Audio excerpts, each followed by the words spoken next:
Welcome to the Learning Pines YouTube. We hope this video helps. You'll begin by confirming prerequisites. Connect to Wi-Fi or cellular and make sure your iPhone has enough battery. Next, either sign in with an existing Apple ID or tap Create New Apple ID if you don't have one.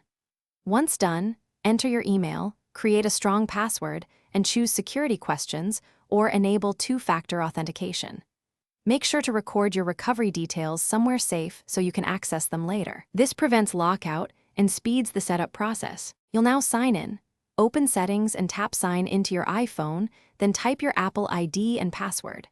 When prompted, approve the two-factor authentication request on your other device or enter the verification code sent by SMS. Once authenticated, you'll be asked to merge or not merge data with iCloud. Choose based on whether you want contacts, calendars, and photos synced. Make sure Find My iPhone is enabled for security, and confirm backups and App Store settings before continuing. To finish, verify that iCloud backup is turned on and that App Store, Messages, and FaceTime show your Apple ID for purchases and sync. Once done, wait a few minutes for content to begin syncing and check photos, contacts, and notes. If something goes wrong, try the troubleshooting tip.